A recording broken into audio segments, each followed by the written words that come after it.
les chansons et du boulanger, et puis après, des rêves du pharaon.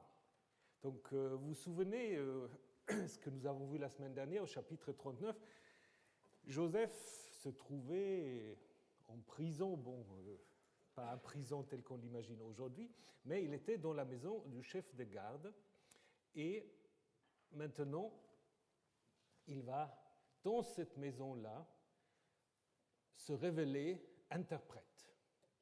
Parce que vous vous souvenez, les rêves qui étaient les siens, qu'il a racontés, en fait, il ne les a pas interprétés. C'est les frères, le père qui les ont interprétés. Maintenant, Joseph va devenir en fait interprète des rêves, et ces rêves qu'il interprète vont préparer les deux rêves du pharaon, qui vont être encore plus importants pour sa carrière, mais et qui vont évidemment lier à son ascension, qui sera cependant différée. Alors traduisons d'abord ce chapitre 40, qui est beaucoup plus court que le chapitre 41, donc je vais le traduire en une seule fois.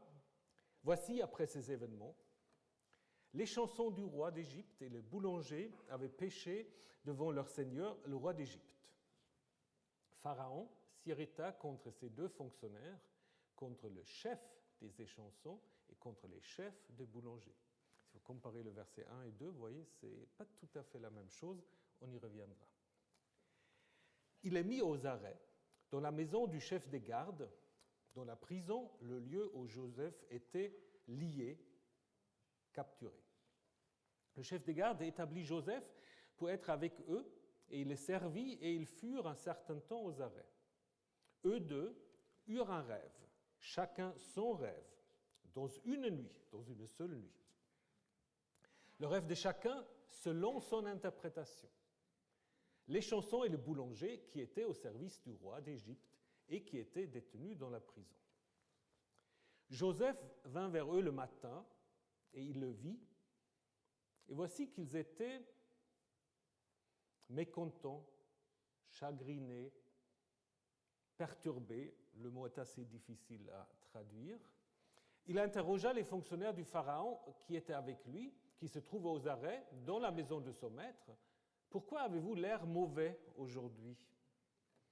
Ils lui dirent « Nous avons eu un rêve, et il n'y a personne pour l'interpréter. » C'est là où le terme clé « interpréter » pour nous.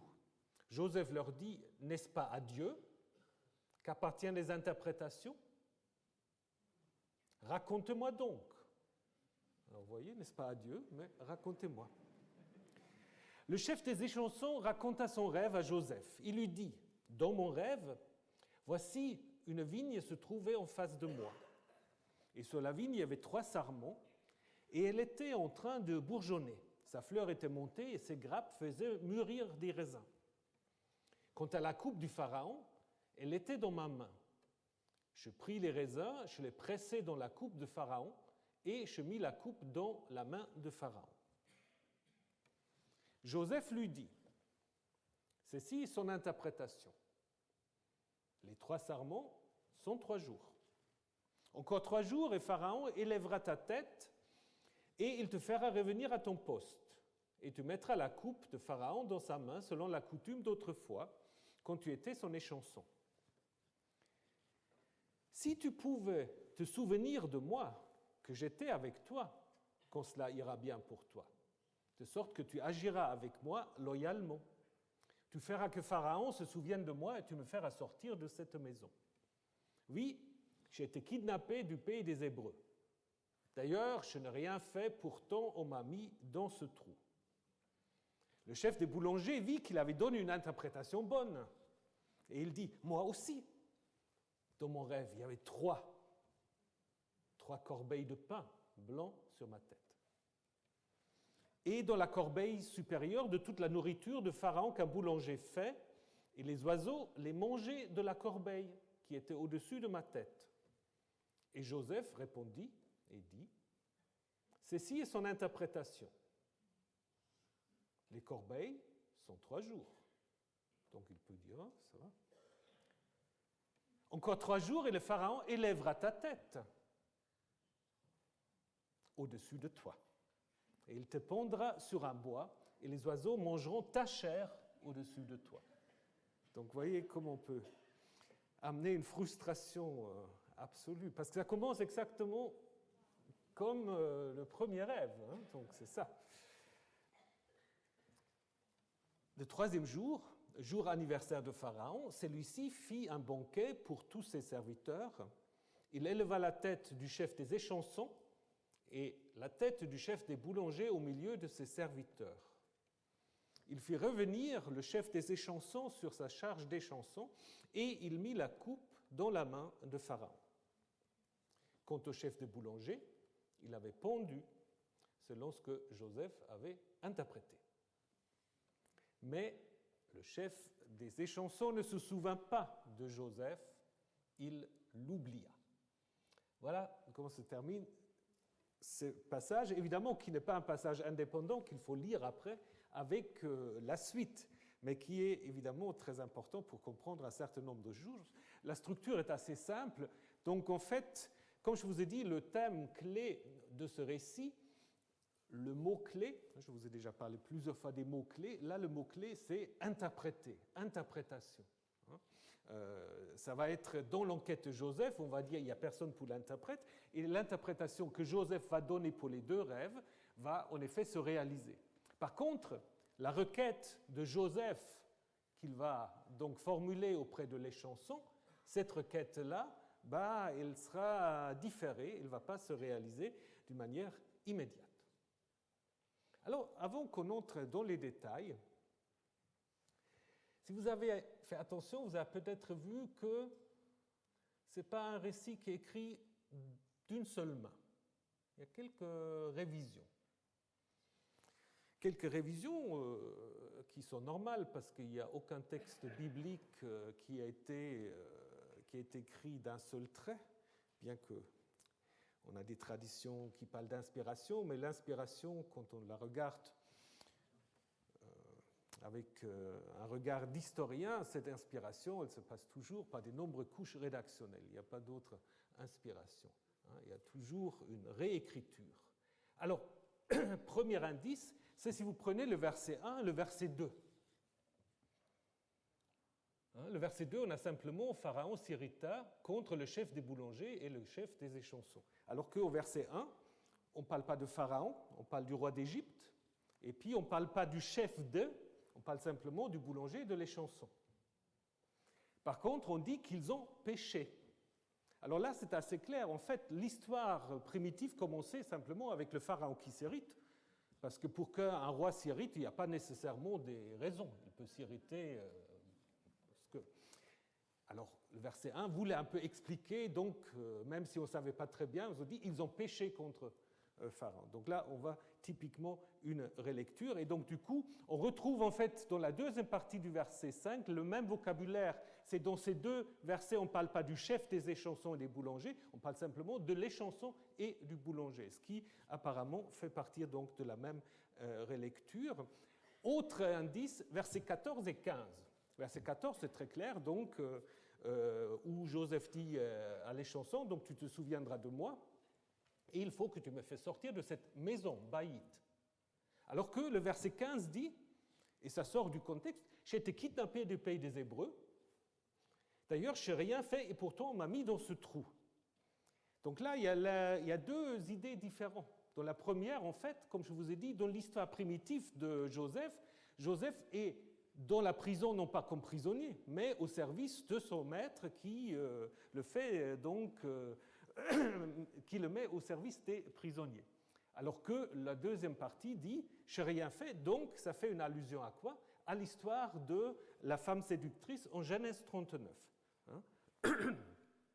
Et idem, le verset 3b, où de nouveau on a l'impression que Joseph a été capturé, lié, attaché, alors que si vous comparé avec le verset 4, c'est simplement que Joseph est en fait engagé pour s'occuper des autres prisonniers. Donc, vous voyez comment on a en fait relié ou relu, réorganisé ce texte au moment où on a combiné ce texte avec l'histoire de Genèse 39. Comme je vous ai montré la semaine dernière, cette histoire n'était pas liée à l'histoire primitive de Joseph. Voilà. Alors, Passons au point de départ. On nous présente les personnages. Là aussi, on peut de nouveau remarquer qu'ils n'ont pas de nom propre. Ils ne portent pas de nom propre. On va les identifier par leur titre et leurs fonctions. Et ces titres et fonctions, on peut d'abord les mettre en lien, comme on le fait souvent, avec des titres des fonctionnaires néo-assyriens. Donc 7e, 8e, 7e siècle, les chansons en hébreu Sar Mashkim peut en effet être comparé à Rab Mishke, qui est un fonctionnaire de très haut niveau, et qui est mentionné aussi dans la Bible comme le fameux Rabshakeh en 2 Rois 18, au moment où on raconte le siège de Jérusalem. Et le Rabshakeh donc va se poser devant la porte de la ville pour avoir un discours en hébreu appelant les habitants de Jérusalem de se rendre.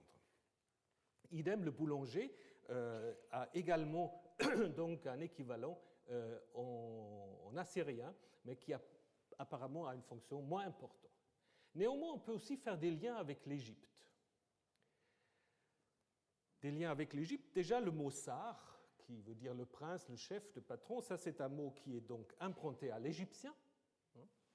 Et puis les chansons, c'est un titre et puis une fonction qui est bien attestée dès la 18e dynastie, donc dès la fin du deuxième millénaire, comme faisant partie des fonctionnaires du palais.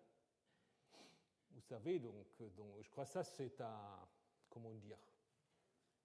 c'est quelque chose qui est général dans toute l'histoire mondiale. Quand les souverains se mettent à table, ils risquent toujours d'être empoisonnés. Donc, évidemment, il faut avoir du personnel qui a la confiance du roi et qui veille à sa nourriture. C'est en effet la fonction de l'échanson, mais qu'il y a aussi d'autres. Il devient en fait un confident du roi. Un confident du roi, et il est caractérisé, ce échanson, comme celui qui goûte le vin. Il peut aussi, après, avoir des tâches qui dépassent largement son titre. Il peut même fonctionner comme juge, procureur, et avoir aussi donc des qualités donc juridiques. Et il peut être étranger. On a des échansons étrangers.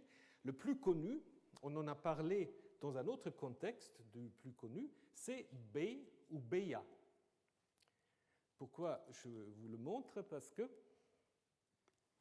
ce Bey, ce Beya, qui est également appelé l'échanson du roi, a souvent été considéré comme étant la figure qui serait à l'origine du Moïse historique, parce qu'il va en effet se révolter avec la reine mère. Bon, je vous passe les détails.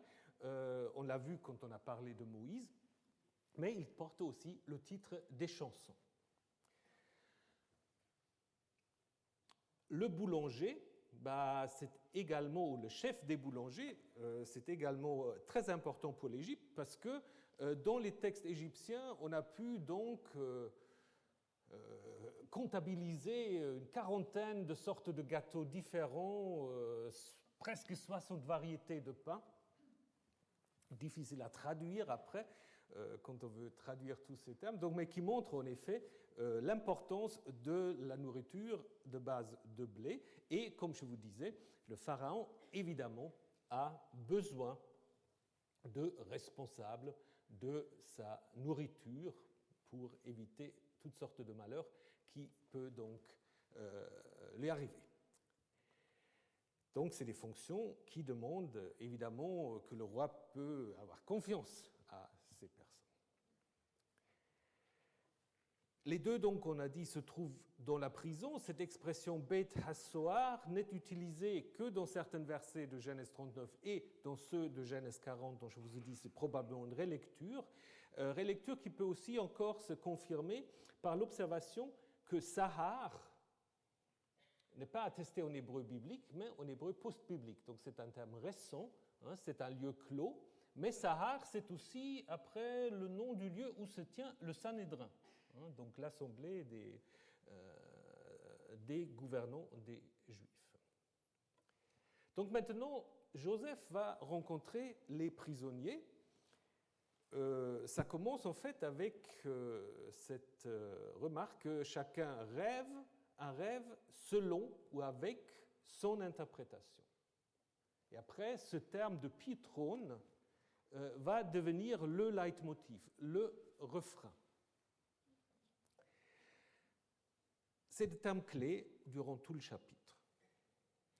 Alors, l'origine de cette racine, où la racine d'abord, elle se trouve dans la Bible assez rarement. Elle ne se trouve que dans l'histoire de Joseph, puis en araméen, pachar ou pécher dans le livre de Daniel, et aussi une fois encore chez les Qoélètes. Donc ce qui nous indique déjà que c'est un terme plutôt récent dans l'utilisation de l'hébreu. La racine peut être plus ancienne parce qu'on trouve des parallèles, je vous en parlerai tout de suite, en akkadien, en néo-assyrien surtout, mais ça devient surtout, pour ceux qui s'intéressent à Qumran, ça devient surtout un terme important dans la littérature de Qumran, ou pécher.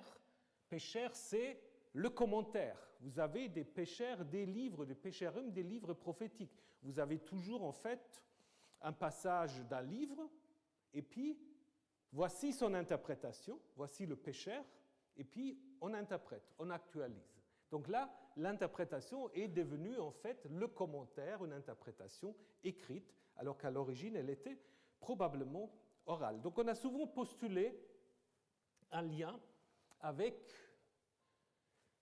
un terme akkadien, pacharu, ce qui est tout à fait plausible, puisque ça veut dire dégager, délivrer, dénouer, expliquer. Et donc ça peut être utilisé, en effet, ce terme, pour raconter son rêve et aussi pour l'interpréter. C'est assez intéressant parce que le texte dit, en effet, chacun rêve son rêve selon son interprétation. Je reviendrai là-dessus. C'est un peu curieux, mais c'est assez freudien aussi, vous allez voir pourquoi. Donc l'idée de pachar ou pacharou, c'est que ça peut signifier qu'on traduit, qu'on commente, qu'on explique la signification du rêve, mais ça peut aussi signifier qu'on sache dénouer un pouvoir maléfique qui se présente dans le rêve. Parce que le rêve, ce n'est pas simplement pour les anciens un message caché, parfois ça peut être aussi le mauvais rêve, ça peut être envoyé par les démons. Et parfois les rêves nécessitent des exorcismes. Tout ça, c'est pacharou. Donc il y a aussi un lien entre interprétation des rêves, ça on ne le dit pas très souvent, mais c'est important, il y a un lien entre interprétation des rêves et la magie. On peut aussi penser au terme, peut-être les deux termes dérivent de la même racine, c'est possible, parce qu'en égyptien, on a aussi la racine PTR, qui veut dire prêter attention, voir, observer, qui n'est pas très éloigné de l'akkadien. Donc du coup, on peut se poser la question si ce n'est pas la même chose, puisqu'elle est aussi utilisée pour voir un rêve. Donc le terme peut aussi être inspiré de l'égyptien, et c'est un terme donc attesté dès la 20e dynastie, donc dès le premier millénaire, et ça devient après en copte pooré, avec le T qui saute, mais c'est toujours la même racine. Donc, comme je vous ai dit, chacun est rêvant dans ce texte, chacun rêve, les deux rêvent, selon son interprétation. Alors, qu'est-ce que c'est l'idée ? L'idée, c'est que, en fait, comme le dit aussi Thomas Mann, dont je vous ai déjà parlé, c'est un bon analyste quand même de l'histoire de Joseph, parce qu'il dit en fait, je vous ai mis en allemand pour ceux qui savent le lire, mais je vous ai mis aussi la traduction, au fond, chacun, ça c'est Joseph qui le dit chez Thomas Mann, il dit au fond chacun est l'interprète de son rêve. Ça veut dire que l'interprétation précède le rêve. Et nous rêvons à partir de l'interprétation. Je ne sais pas si vous comprenez l'idée. Donc c'est assez, comme je vous dis, c'est un peu freudien quand même, à savoir en fait ce que vous rêvez, c'est quelque chose dont vous savez au fond de vous-même déjà ce que ça signifie. Hein, et après, la psychanalyse ne fait rien d'autre que vous faire parler pour le sortir. Donc, il n'y a pas besoin de manuel de rêve. Hein, il faut que chacun sorte l'interprétation qu'il a au fond de lui-même. Hein, et c'est probablement aussi l'idée de l'auteur ici. Hein, chacun rêve selon son interprétation, selon ses fantasmes, selon ses angoisses, selon ses obsessions. Hein, et c'est ça, en fait, le vrai sens d'un rêve. Il ne faut pas des interprétations, alors que, justement, l'interprétation des rêves est très importante, je vous ai déjà dit. Hein, mais peut-être même que ce petit mot, selon son interprétation, peut aussi indiquer une petite perspective critique par rapport à l'interprétation des rêves, puisque nous avons aussi dans la Bible des textes assez différents en ce qui concerne les rêves. Il y a des textes, et je vous en citerai quelques-uns tout à l'heure, où c'est tout à fait un moyen de communication normal entre les dieux et les hommes, et puis dans d'autres on dit mais les rêves il faut se méfier parce que chacun en fait rêve ce qu'il veut bien rêver.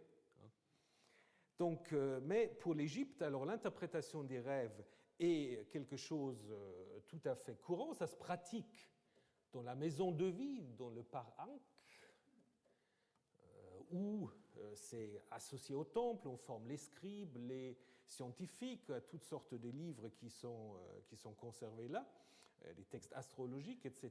Et donc aussi des interprétations des rêves. Le texte le plus ancien que l'on connaît de l'Égypte, c'est ce papyrus Chester Beatty qui vient du XIIIe siècle, qui se trouve donc au British Museum, et qui a en fait une liste de 200 rêves. Donc là, en effet, on a une sorte d'approche, voilà, tel rêve signifie ça. On a d'abord des rêves positifs, après des rêves négatifs, et après, comme je vous ai dit, il y a aussi ce lien avec la magie. Après, on a aussi une sorte de prière contre des démons maléfiques qui peuvent vous envoyer des rêves maléfiques. Mais alors, ce qui est intéressant quand même, et ça nous rapproche de nouveau un tout petit peu de notre histoire de Joseph, ce qui est très intéressant, on va dire, attention, le même rêve, tout à fait ce que nous avons ici, le même style, le même type de rêve, ne signifie pas forcément la même chose pour tout le monde.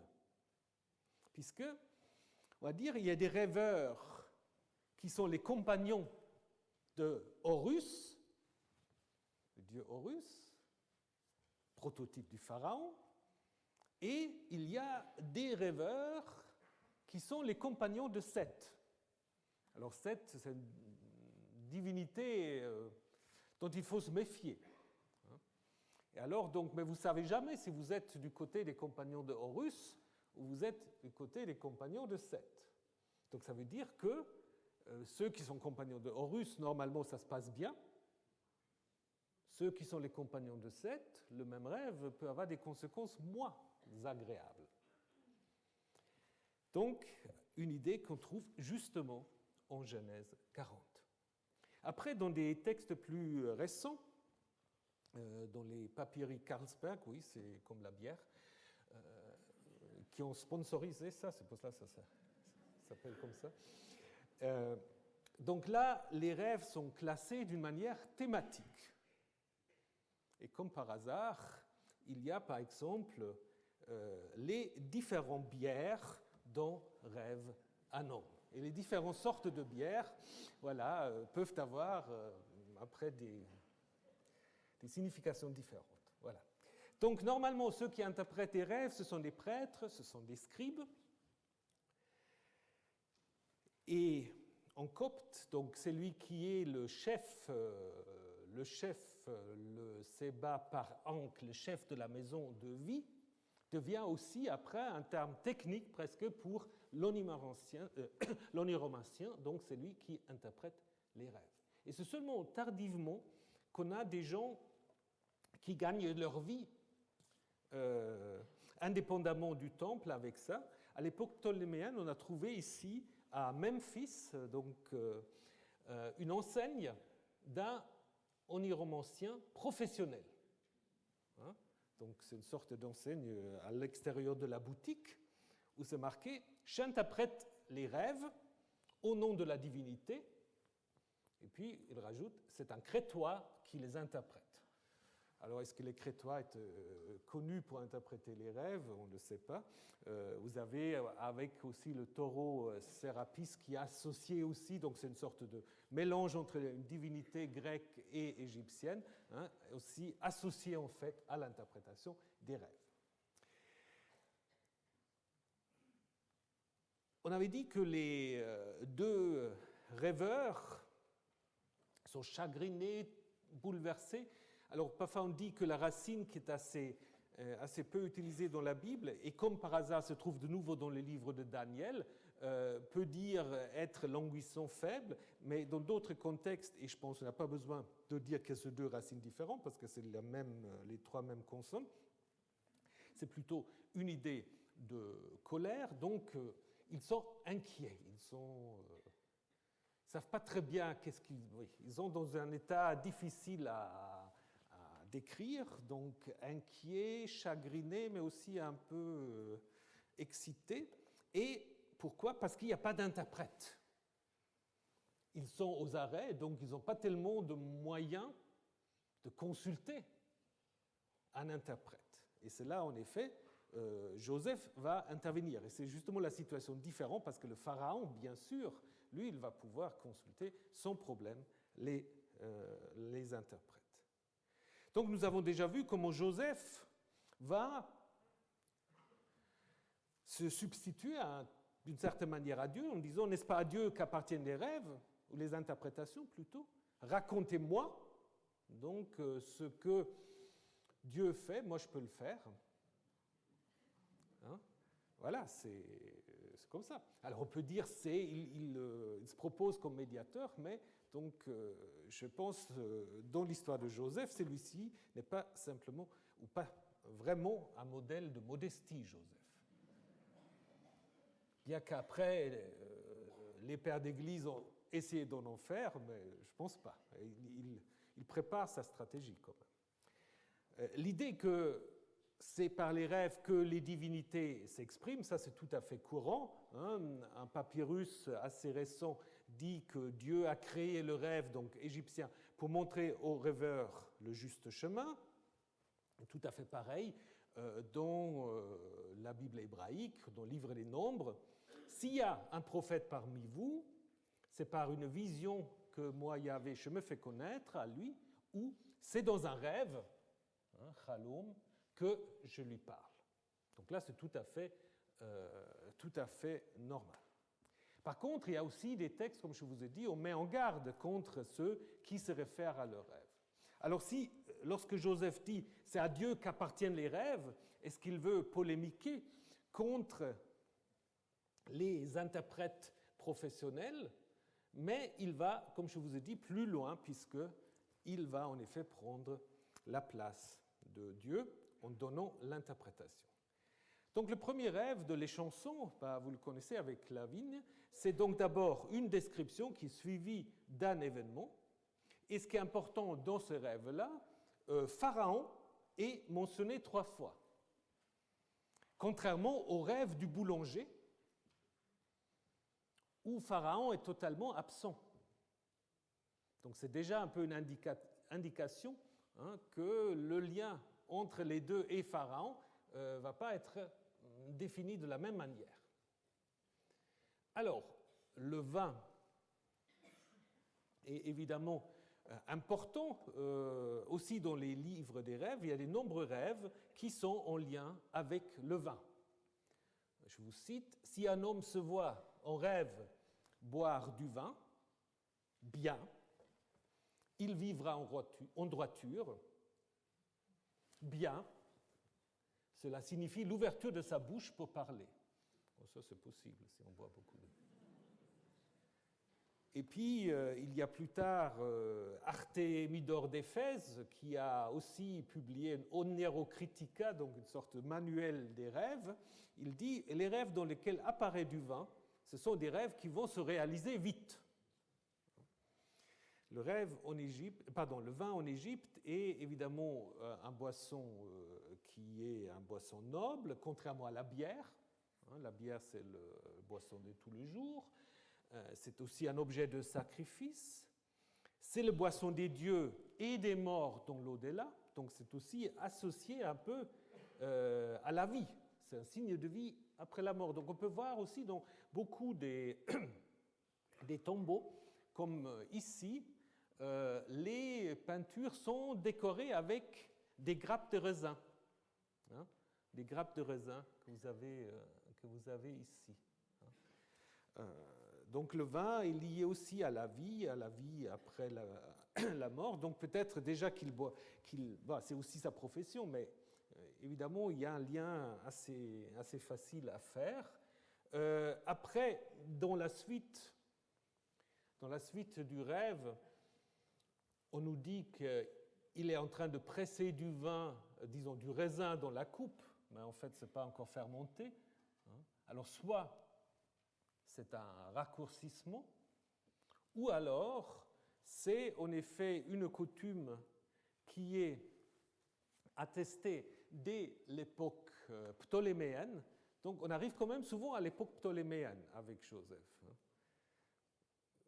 Donc ça pose des problèmes de datation sur lesquels je vais revenir, mais à l'époque ptoléméenne, on a dans ce temple d'Edfou des inscriptions où on mentionne un boisson où les raisins sont pressés directement dans la coupe.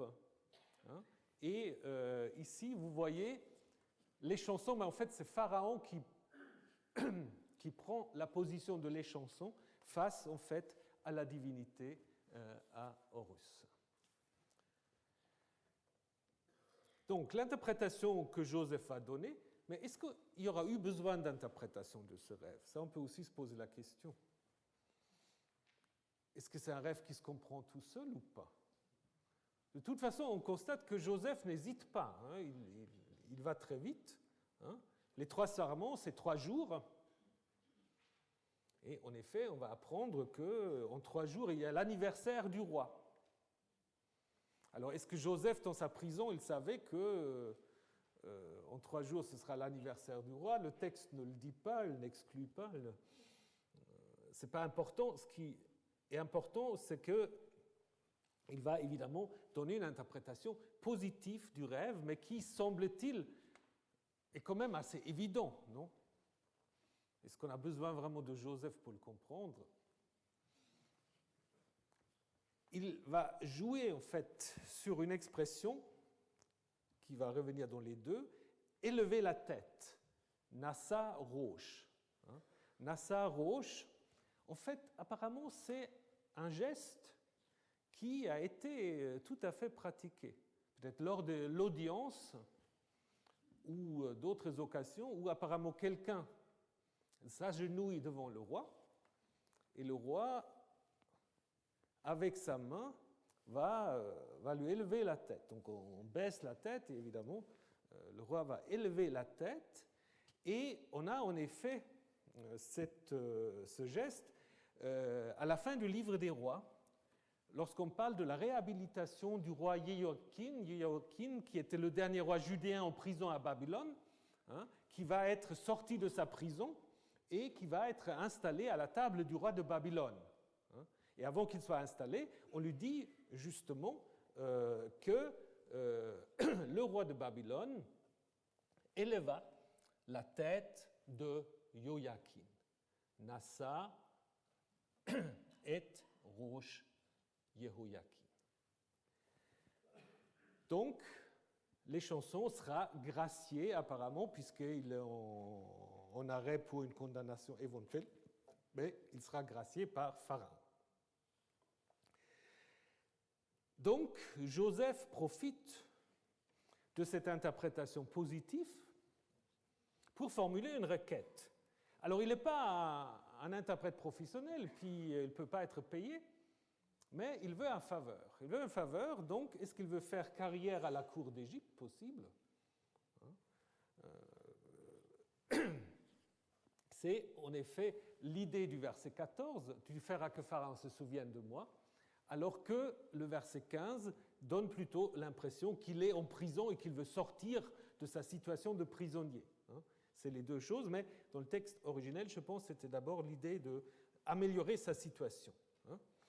On trouve dans le verset 15 encore une expression qu'on a juste ici, j'étais kidnappé du pays des Hébreux. Cette expression, de nouveau, est choisie sans doute pour faire un lien avec l'histoire de la femme séductrice en Genèse 39, parce qu'elle, elle va l'appeler l'esclave hébreu. L'esclave hébreu. Le terme pays des Hébreux est aussi utilisé à l'époque saïte dans des textes égyptiens, comme le fait remarquer l'égyptologue Redford, qui cite donc un texte qui apparemment présuppose la situation de l'époque saïte, où en effet on mentionne la Syrie, Amourou, la Syrie, la Crète, et puis Iber, le pays des Hébreux. Donc une expression utilisée par les Égyptiens pour la Syrie-Palestine. Alors, passons au rêve du boulanger. Et là, le texte est quand même assez ironique d'une certaine manière, n'est-ce pas? Puisque le boulanger, il voit que c'est une bonne interprétation et donc pense que du coup, ce sera aussi le cas pour lui. Mais comme on l'a vu dans ce document égyptien, il y a ceux qui appartiennent à Horus et ceux qui appartiennent à Seth. Et lui, apparemment, il appartient à Seth. Donc, il a vu que Joseph a bien interprété, donc espère la même interprétation, avec son rêve qui est assez comparable d'une certaine manière. Ça commence avec des corbeilles de pain sous la tête, ce qui est évidemment un motif qu'on voit beaucoup dans l'iconographie égyptienne, et qui est par contre mangé par les oiseaux. Donc, de nouveau, avec donc, les 3 corbeilles et les 3 jours. Les 3 jours, d'ailleurs, on peut aussi rappeler qu'en égyptien, le chiffre 3 peut aussi être utilisé pour dire quelques jours. On va le voir en Genèse 42, quand les frères doivent rester aux arrêts. Voilà. Shaloshim Yamim, est-ce que c'est 3 jours précis ou est-ce que ça veut dire quelques jours? Les oiseaux, normalement, jouent un rôle important comme messagers, mais souvent sont connotés positivement. Pensez à l'histoire du déluge, Gilgamesh ou dans la Bible, où c'est les oiseaux qui sont les messagers qui vous disent comment les choses se passent. Ici, apparemment, ils sont connotés négativement, comme d'ailleurs dans l'histoire de Genèse 15, où Abraham, dans une vision, partage des animaux en sacrifice à travers lesquels Yahvé lui-même va se promener. Et là, il y a des rapaces apparemment qui viennent et qu'Abraham chasse. Donc, du coup, on peut comprendre que nous avons affaire à un présage négatif. Et comme je vous ai déjà dit, par rapport au premier rêve, Pharaon n'intervient pas du tout, il n'est pas là.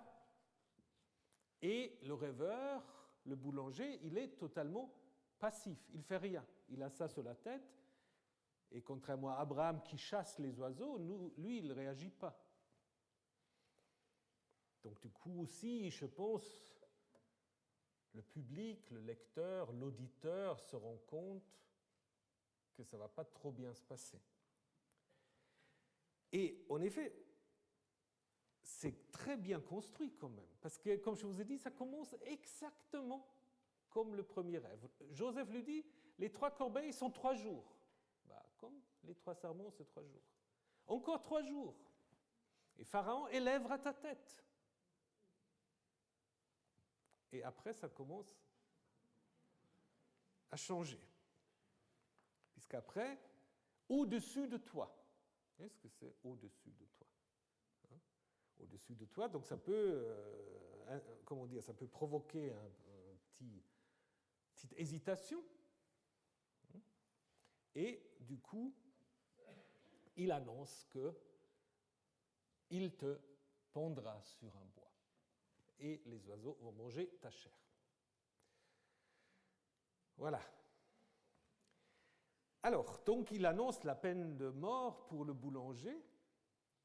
Ce qu'on peut dire, ça a été évidemment aussi pratiqué en Égypte, mais apparemment quand même de manière beaucoup moins fréquente que dans le Proche-Orient et dans le Levant. Donc la peine de mort est beaucoup moins attestée, mais nous avons aussi, les Égyptiens ne sont pas très gourmands pour la mise par écrit de toutes sortes de rois. Donc on n'a pas des choses comparables à la stèle de Hammurabi ou des lois assyriens ou des lois bibliques.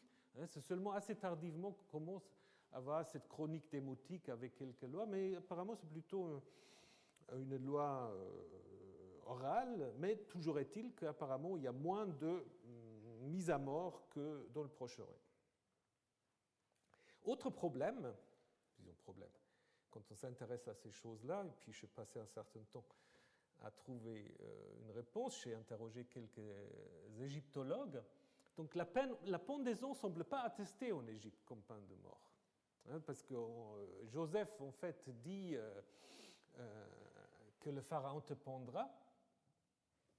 On n'a pas ça en Égypte. Les Égyptiens, apparemment, préfèrent l'empalement. Comme vous avez dans cet hiéroglyphe-là, qui est le déterminatif du verbe empaler, en fait, littéralement se placer sur la pointe d'un pieu. Redi hertoket. Bon. Alors, comment il faut interpréter ça? Est-ce que c'est simplement parce que le narrateur projette des coutumes qui sont assez courantes dans le Levant sur la situation en Égypte? Ça, c'est une explication. Ou, de nouveau, si le texte est écrit en Égypte à un moment tardif, où il y a déjà une influence des Grecs, là, on peut de nouveau imaginer la pendaison comme quelque chose de plus courant, parce qu'on a là des attestations assez claires. Par exemple, une histoire que vous connaissez peut-être, c'est l'histoire de Callisthène, donc, qui a osé critiquer Alexandre, et puis qui, selon une tradition, justement, a été d'abord mise à la torture et après pendue, justement. Donc, la pendaison soit reflet d'une date récente de l'histoire de Joseph ou simplement une sorte de transfert des coutumes du Levant dans l'histoire. L'idée, alors ça c'est aussi très largement répandu, donc l'idée que les rapaces vont manger les cadavres, ça c'est dans les malédictions assyriennes mais aussi bibliques, et c'est une des pires de malédictions, c'est-à-dire de ne pas avoir l'occasion d'être enterré parce qu'on se fait manger par les vautours et d'autres, comme le dit Deutéronome 28, ton cadavre servira de proie à tous les oiseaux. Voilà, ça c'est la pire des choses, ce qui apparemment est donc annoncé au boulanger. Et c'est pour cela que vous avez aussi ce texte-là qui joue, puisqu'on est dans la Semaine Sainte, un rôle important. L'idée c'est que si un homme est pendu sur un bois, il ne faut pas le laisser pendant la nuit, pour que justement il ne peut pas être attaqué par des rapaces. Donc il faut, même un meurtrier qu'on pend, il faut lui donner la possibilité d'être enterré. Parce qu'il faut quand même descendre en Sheol en bonne condition. Alors, les interprétations de Joseph vont se réaliser au moment du 3e jour, jour anniversaire du Pharaon. Là, de nouveau, le fait, l'anniversaire du roi, où on fêtera le jour de sa naissance, première attestation du contexte égyptien, c'est la fameuse pierre de Rosette, un trilin qui a permis à déchiffrer l'égyptien, où là, en effet, on parle de l'anniversaire du roi Ptolémée V. Mais on parle aussi, dans ce texte, depuis que c'est le 3e de Mésor, on a donc fixé l'anniversaire du roi, mais on parle aussi du 17e du Paophi, où en effet c'est l'ascension au trône. Donc les deux sont fêtés selon la stèle de Rosette. Et ce qui est intéressant dans cette stèle, on trouve à la fois l'idée d'une amnistie, mais aussi la mise à mort des hommes rebelles. Donc on a les deux les deux choses qui se trouvent dans l'histoire de Joseph. Donc je suis quand même assez tenté de penser que tout ça nous donne des éléments de comprendre le contexte historique de l'histoire de Joseph. Évidemment, on peut aussi dire, et ça c'est fêté de plus longtemps, que l'anniversaire ici, c'est simplement l'ascension au trône. Les raisons pour l'amnistie, la mise à mort, ils ne sont pas précisées, mais un souverain, surtout Pharaon, n'a pas besoin de préciser ou de justifier. C'est la souveraineté du roi d'Égypte, maître de vie et de mort. Et c'est là, justement, on va introduire une sorte de contraste, puisque ici, à la fin du chapitre 40, on a le pharaon souverain qui donne l'amnistie à l'un et la mise à mort à l'autre, et qui, au chapitre suivant, va tout mettre, tout le destin de l'Égypte, dans les mains de ce Nahar ivri, de ce jeune garçon hébreu. Donc je pense que c'est pour cela aussi que le chapitre 40 se termine ainsi, pour préparer en fait, mais aussi un peu en contraste, les rêves de Pharaon, qui vont maintenant provoquer l'ascension de Joseph. Alors, ces rêves du Pharaon, c'est dans l'histoire de Joseph l'aboutissement même du thème des rêves. Si vous comparez les 3 chapitres où il était question de rêves,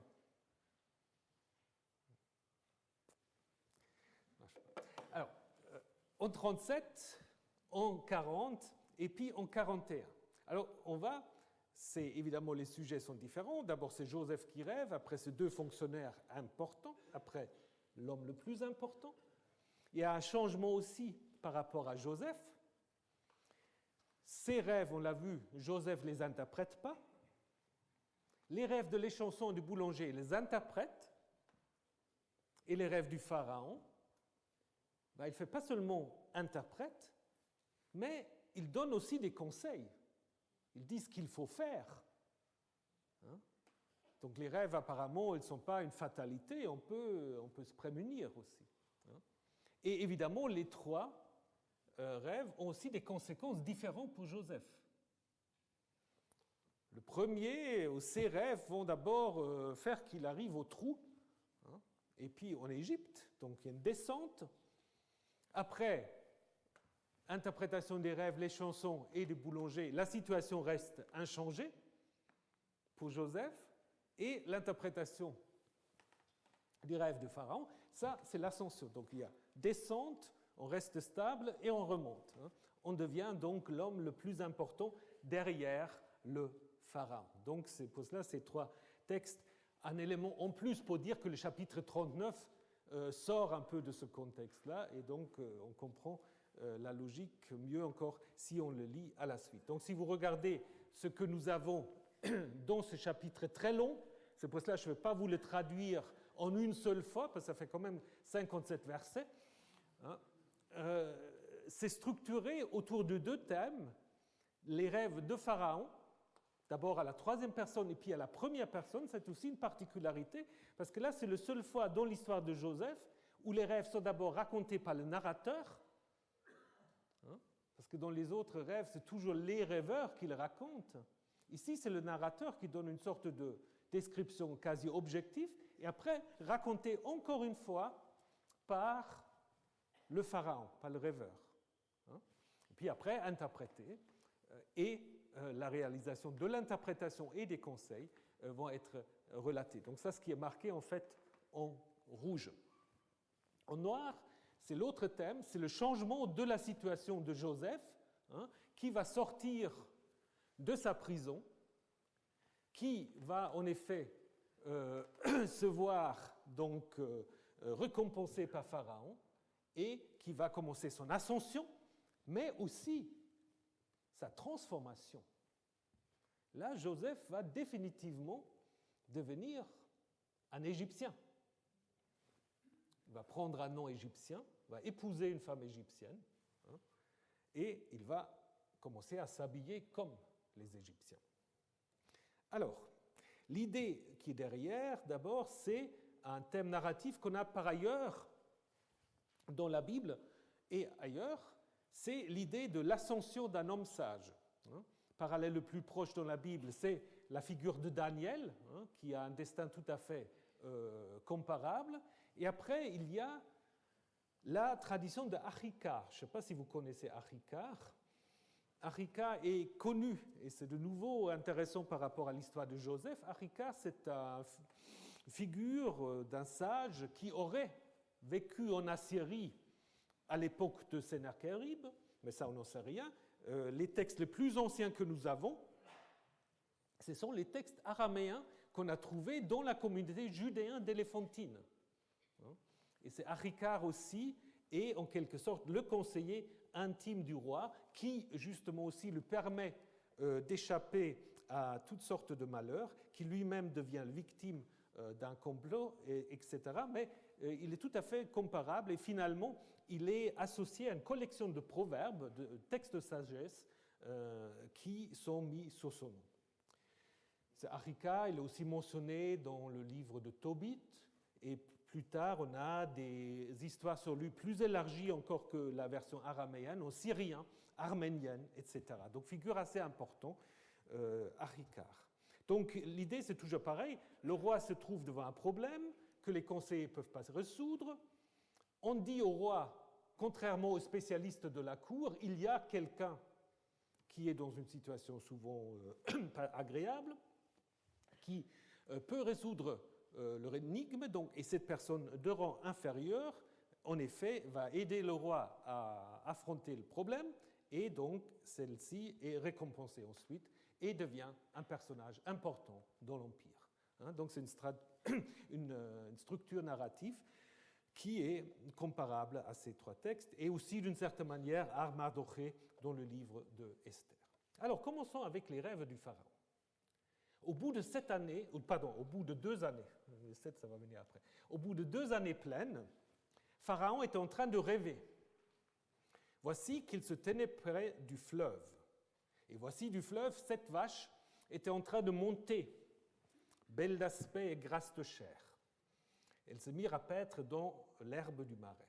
Et voici que 7 vaches étaient en train de monter après elles du fleuve, vilaines d'aspect et maigres de chair. Elles se tinrent à côté des autres vaches sur la rive du fleuve. Là, il y a une confusion en hébreu pour les spécialistes, je vous le signale. Parfois, on a dak et parfois rak, mais ça veut dire la même chose. Disons, probablement, c'est juste ceux qui savent l'hébreu, le R, le resh et le dalet, ça peut se confondre assez facilement, donc ce n'est pas important. Les vaches vilaines d'aspect et maigres de chair mangèrent les 7 vaches belles d'aspect et grasses. Et Pharaon se réveilla. Ils sont dormis et revint une deuxième fois. Et voici que 7 épis étaient en train de monter en une seule tige, gras et bon. Et voici 7 épis maigres, séchés par le vent d'Est, étaient en train de pousser après eux. Les épis maigres avalèrent les épis gras, les 7 épis gras et remplis. Pharaon se réveilla. Voici un rêve. Voilà, donc là, le roi qui rêve, thème aussi tout à fait traditionnel. Déjà, Gilgamesh a des rêves qui lui annoncent la venue de son compagnon Enkidu. Sargon, c'est intéressant, qui rêve en tant qu'échanson, qu'il va monter sur le trône, Assurbanipal, etc. Dans la Bible, on a aussi des rêves de souverains, Abimelech, et puis Salomon. Alors, il y a 2 types de rêves. Si vous prenez Abimelech et Salomon, c'est la divinité qui parle directement. Donc, il n'y a pas de message codé. C'est Dieu qui lui dit, mais il ne faut pas faire ça, ou qui dit à Salomon, qu'est-ce que tu veux, je te le donne, etc. Et après, il y a ces rêves comme Gilgamesh qui voit une hache qui tombe à côté de ses genoux, qu'il n'arrive pas tout de suite à interpréter, et c'est sa mère qui doit l'aider. Donc il y a des rêves qui nécessitent une interprétation, et il y a des rêves messages. Ici, c'est apparemment un rêve qui nécessite interprétation, mais de nouveau, elle n'est pas si compliquée. Donc ça, c'est aussi une stratégie littéraire, parce que du coup, dans les 2 cas, en Genèse 40, en Genèse 41, ça donne aux auditeurs l'impression d'être très intelligent, comme nous. Ce que Joseph sait, mais nous aussi, on l'a déjà compris. Le pharaon pas, mais nous l'avons déjà compris. C'est aussi une sorte de stratégie littéraire. Mais c'est évidemment important de montrer nécessité de l'interprétation. Alors ici, évidemment, on va placer ce rêve du côté du Nil, qui est le centre d'une certaine manière de l'Égypte, et qui en hébreu, donc le fleuve en hébreu, ce n'est pas le terme Nahal qui est utilisé normalement pour n'importe quel fleuve. Ici, c'est Yehor, et Yehor est clairement une adaptation de l'égyptien, l'égyptien Yeteru, et Yehor en copte, qui signifie évidemment le fleuve avec un F majuscule, le Nil, et c'est aussi le cas presque toujours dans les textes bibliques. Donc les deux rêves en fait qui sont présentés sont tous les deux liés en fait au don du Nil, comme disait Hérodote. L'Égypte a un don du Nil, mais c'est en fait une citation un peu... C'est pas tout à fait ça, parce que ça, en fait, ça concerne surtout le delta du Nil, mais peu importe.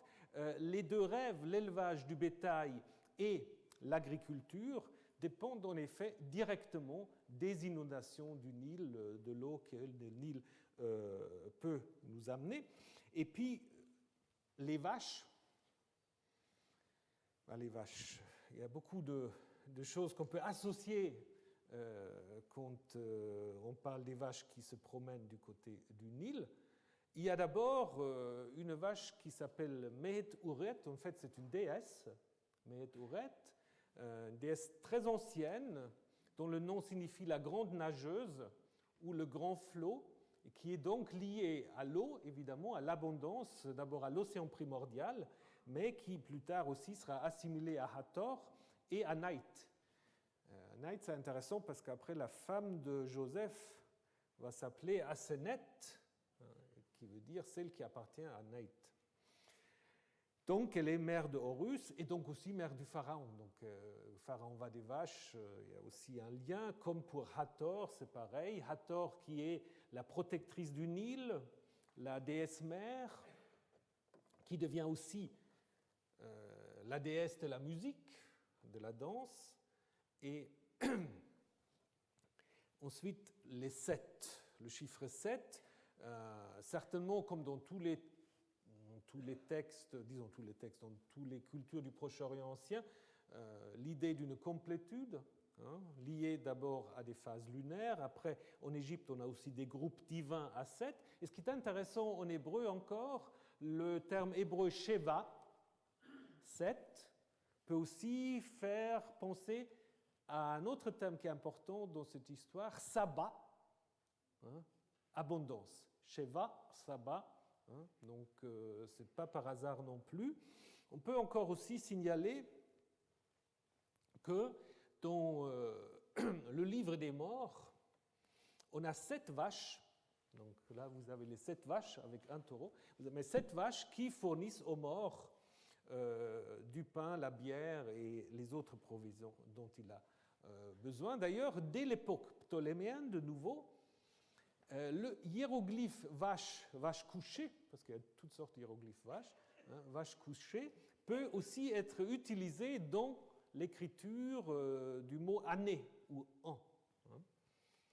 Et finalement, on l'a aussi remarqué, donc il y a une similitude entre le terme renep et année et renenet la vache.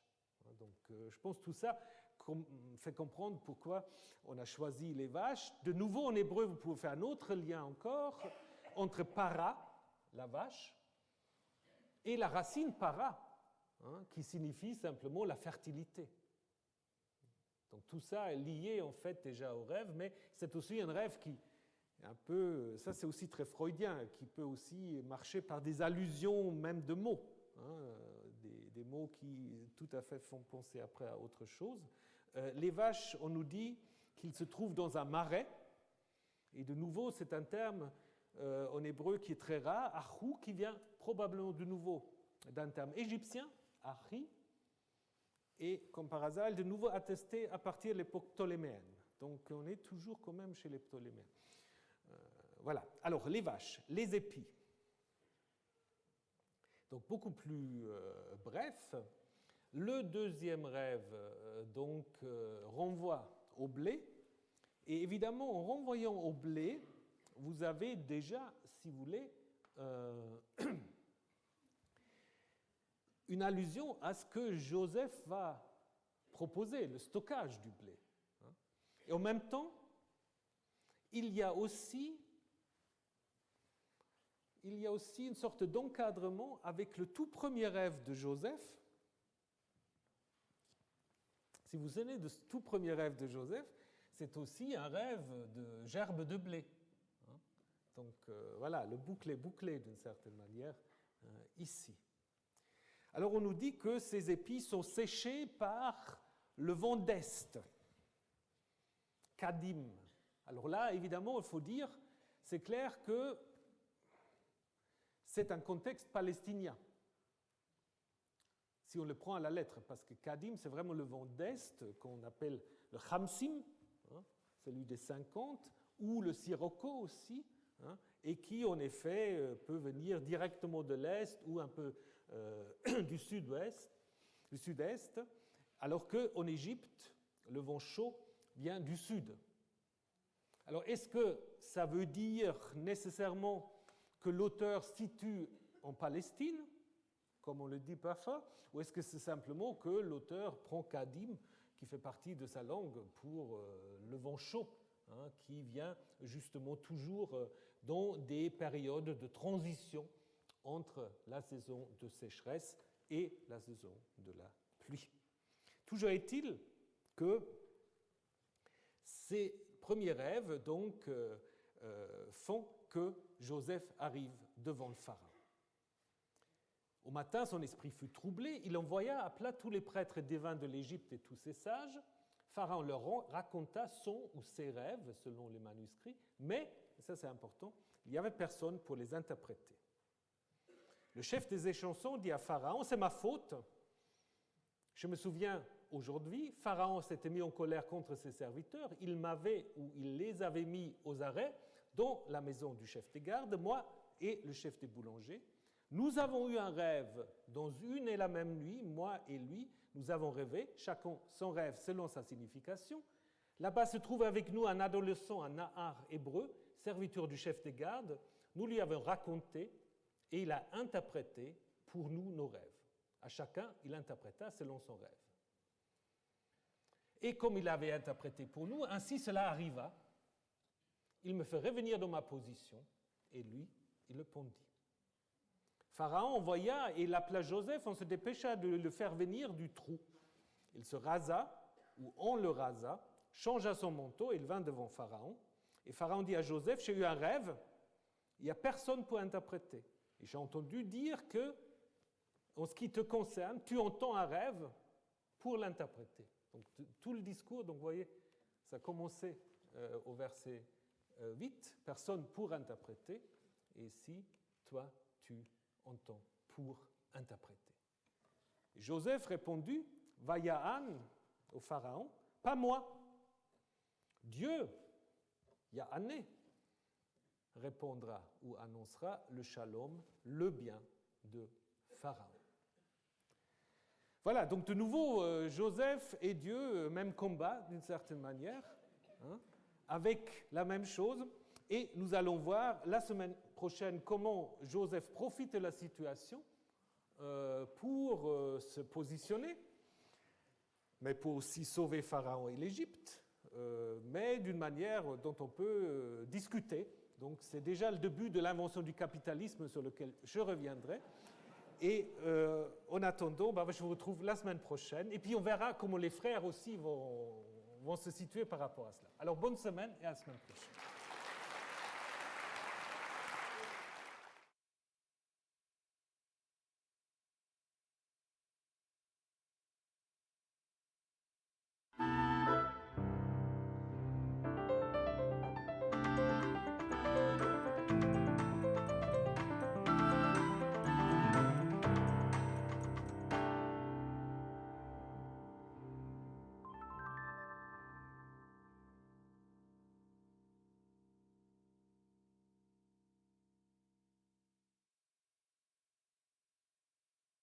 Voilà, bonjour et merci d'être fidèle à Joseph malgré la pluie et les grèves.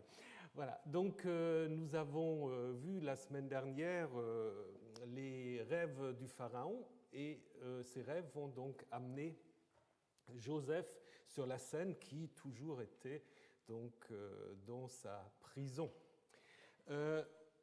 Après les rêves, Pharaon commence avec une remarque selon laquelle il est troublé, il n'est pas rassuré, puisque apparemment ils sont, sans trop le savoir, que ces rêves annoncent des choses peut-être difficiles. Et puis c'est un motif qu'on a aussi dans le livre de Daniel. Et comme dans le livre de Daniel également, on insiste sur le fait que les spécialistes du roi, donc je vous ai dit que l'interprétation des rêves c'est quelque chose de très important dans le Proche-Orient ancien, et donc le roi a toujours ses spécialistes qui s'occupent de lui donner l'interprétation qui convient. Alors ces spécialistes dans le livre de la Genèse, dans l'histoire de Joseph, sont appelés les Chartoumim. Les Chartoumim, donc c'est un terme en fait que dans toute la Bible ne se trouve que dans l'histoire de Joseph et puis dans l'histoire de Moïse et Aaron en compétition avec les Chartoumim du Pharaon. On a l'impression, là, c'est un peu des spécialistes en magie. Hein, et puis on le retrouve encore une fois, mais là nous l'avons déjà vu, il y a beaucoup de parallèles, dans le livre de Daniel. Il est assez probable et relativement sûr même, je dirais, que ce mot vient d'un mot égyptien, alors soit d'un mot Khere-Tep, qui veut dire le prêtre lecteur, ou un autre qui est peut-être plus proche à cause du M, Kheri-Temma, c'est lui qui se trouve sur le tapis, donc c'est lui en fait qui est une sorte de scribe, un scribe qui peut être aussi justement chargé de l'interprétation des rêves. Donc c'est assez clair que là il y a une forte inspiration égyptienne, d'autant plus, comme je vous ai dit, que ce terme en fait ne se trouve que dans cette histoire et puis dans l'histoire de l'Exode, dans la compétition entre Aaron et les magiciens d'Égypte. Donc, à côté des Chartoumim, on a un deuxième groupe qu'on appelle les sages, Chakamim, terme qui est très utilisé aussi dans la Bible hébraïque. Les sages, qu'est-ce que c'est les sages? C'est certainement aussi des gens qui doivent avoir des compétences en ce qui concerne l'interprétation des rêves, puisque les sages, c'est ceux qui comprennent comment le monde fonctionne.